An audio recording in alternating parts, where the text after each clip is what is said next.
आप जैसा चाहें सामने वाला वैसा ही कर दे आपकी इच्छा के अनुसार, तो आपको कैसा लगेगा साथियों? जी हाँ आपको अच्छा लगेगा, मैं जानता हूं, क्योंकि आपके मन मुताबिक यदि कोई व्यक्ति काम कर दे तो इससे अच्छा और हो क्या सकता है साथियों। लेकिन ऐसा अधिकतर होता नहीं है। आप जो चाहते हैं वैसा सामने वाला व्यक्ति नहीं कार्य करता, लेकिन अब से करने लगेगा साथियों, क्योंकि इसका भी एक लॉजिक है, एक फॉर्मूला है जो मैं अपनी इस वीडियो में बताने वाला हूं। आप उस फॉर्मूले को अपने लाइफ में इम्प्लीमेंट करिए, तो आप देखेंगे कि जैसा आप चाहते हैं सामने वाला व्यक्ति वैसा ही करना शुरू कर देता है साथियों।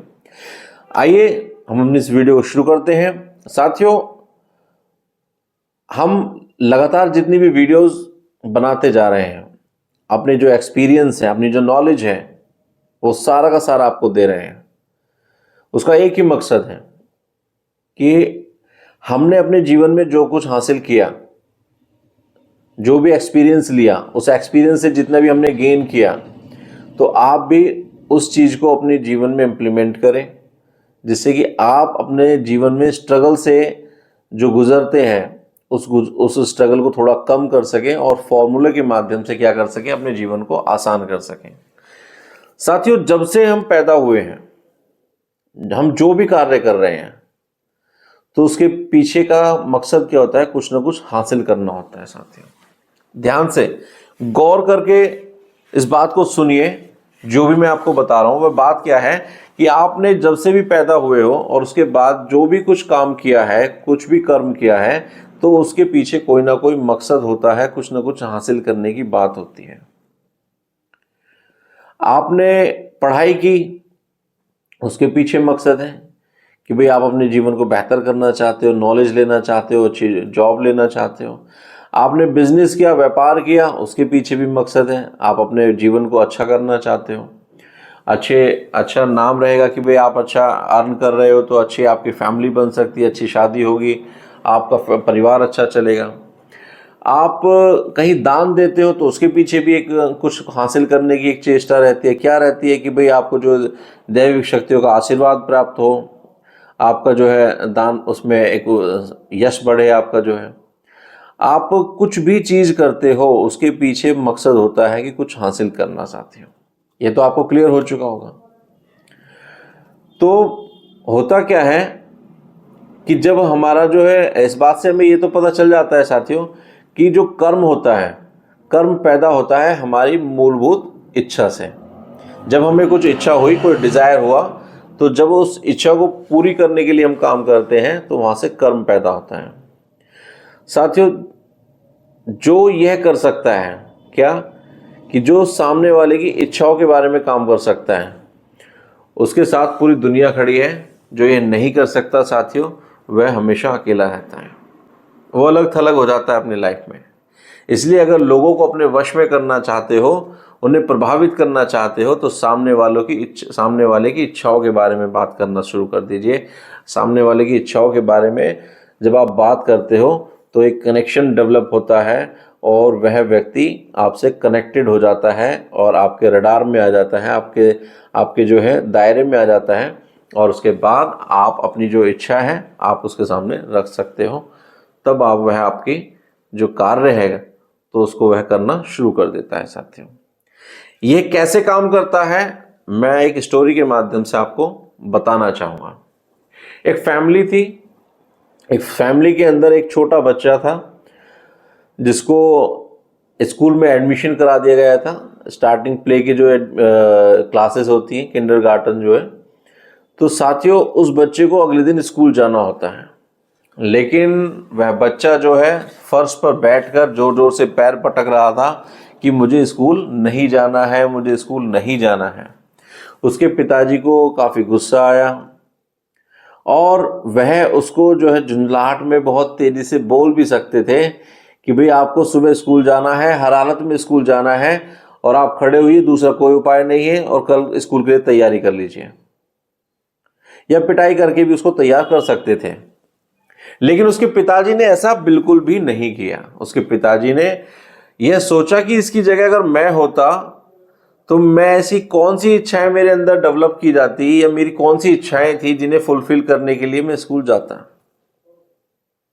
तो उन्होंने जब उसकी स्थिति में अपने को रखा तो उन्होंने सोचा कि भाई कोई जो डिजायर्स हैं, जो इच्छाएं हैं, तो उनको डेवलप किया जाए बच्चे के अंदर, जिससे कि आकांक्षा पैदा हो उस बच्चे को कि मुझे स्कूल जाना है। तो उन्होंने क्या करा, सूची बनाई कि हमारे बच्चे को क्या क्या चीजें पसंद हैं। उन्होंने उसकी पिटाई नहीं करी, उसको धमकाया नहीं, क्योंकि वो क्लियर हो चुका था कि यदि स्कूल मैं इसको पिटाई करके भेजूंगा या फिर जबरदस्ती भेजूंगा तो वह सही स्कूल तो चला जाएगा, लेकिन वह सही मानसिकता से स्कूल नहीं जाएगा। लेकिन उसके पिताजी को सही मानसिकता के साथ में स्कूल भेजना चाहते थे, जिससे कि वह स्कूल से प्रेम करे, किताबों से प्रेम करे, कुछ सीख कर आए। ऐसा ना हो कि वो उस चीज़ों को बोझ मानना शुरू कर दें। वह बोझ बनाना नहीं चाहते थे। तो उन्होंने क्या करा कि बच्चों की जो इच्छाएं थी, बच्चे की जो इच्छाएं थी, उसकी एक सूची बनाई मम्मी के साथ बैठकर कि बच्चे को जो है फिंगर पेंटिंग अच्छी लगती है, बच्चे को जो है थोड़ा डांस अच्छा लगता है, बच्चे को गेम्स अच्छे लगते हैं, और बच्चे को नए नए दोस्त बनाने अच्छे लगते हैं।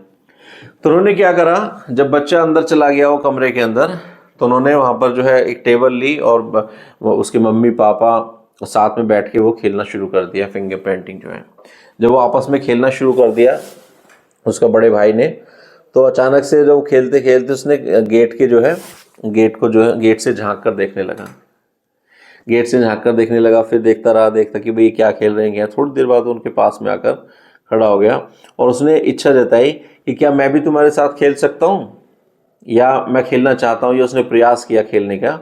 तो उन्होंने मम्मी पापा ने मना कर दिया कि नहीं, आप तभी खेलोगे क्योंकि आप कल जब स्कूल जाओगे, स्कूल में आपको बहुत अच्छे अच्छे दोस्त मिलेंगे, वहाँ पर बहुत सारे गेम्स मिलेंगे। उन्होंने उसे गेम्स दिखाया कि इस तरीके के गेम्स मिलेंगे, और बच्चे के अंदर एक डिज़ायर डेवलप कर दी साथियों कि वहाँ पर स्कूल में बहुत सारी उसको चीज़ें मिलेंगी, और फिंगर पेंटिंग जो अभी हम खेल रहे हैं, इस तरह के बहुत सारे गेम्स मिलेंगे। तो बच्चे के अंदर एक डिज़ायर डेवलप हो गई। और मैं आपको बताऊं कि जब अगली सुबह हुई और उसके पेरेंट्स उठे, तो वह सोच रहे थे कि अब बच्चे को रेडी करना है, उसको उठाना पड़ेगा, लेकिन बच्चा अपने बिस्तर से उठकर सोफे पर बैठा बैठा सो गया था साथियों। सुबह जल्दी उठा, किस उसमें कि भाई वो इतना एक्साइटेड हो गया था, उन्होंने इतना एक्साइटेड कर दिया उस बच्चे को कि बच्चा जो है अगली सुबह जो है बहुत जल्दी बिस्तर से उठकर वहाँ पर बैठ गया। तो साथियों, इसमें उनके मम्मी और पापा का बहुत बड़ा रोल था कि उन्होंने बच्चे को मारा पिटा नहीं, कहीं धमकाया नहीं, लेकिन उसकी जो इच्छाएं हैं उसको समझकर उसको कैसे पूरा किया जाए, और उसकी इच्छा को जो है समझने के बाद, उसकी सूची बनाने के बाद उसको पूरा कैसे किया जाए उस पर काम किया। उस बच्चे के अंदर इच्छा डेवलप कर दी। तो अगले दिन वह स्कूल भी गया और पूरे उत्साह के साथ में गया और पूरी आकांक्षा के साथ में गया, जो अगर मान लीजिए उसको धमका के या पिटाई करके भेजा जाता तो शायद वह इतनी अच्छी मानसिकता से नहीं जाता।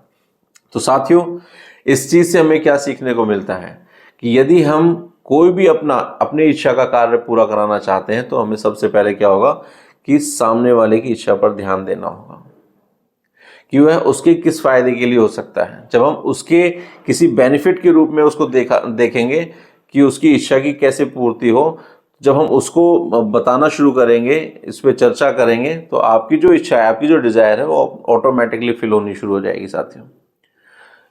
और सबसे बड़ा क्या होता है कि जब आप किसी दूसरे की इच्छा को पूरा करने के लिए कि उसकी इच्छा को कैसे पूरा किया जाएगा, इस पर आप चर्चा करते हो, तो आप अपनी इच्छा को ऑटोमेटिकली कंप्लीट कर सकते हो। इस वीडियो के माध्यम से, इस उदाहरण के माध्यम से हमने आपको यही बताना चाहा कि यदि आप सब कुछ हासिल करना चाहते हो, आप चाहते हो कि सामने वाला आपके कार्य को आसानी से करना शुरू कर दे, तो आपको क्या करना होगा, सबसे पहले उसकी इच्छा को कैसे पूरा करा जाए उस पर चर्चा करनी होगी साथियों।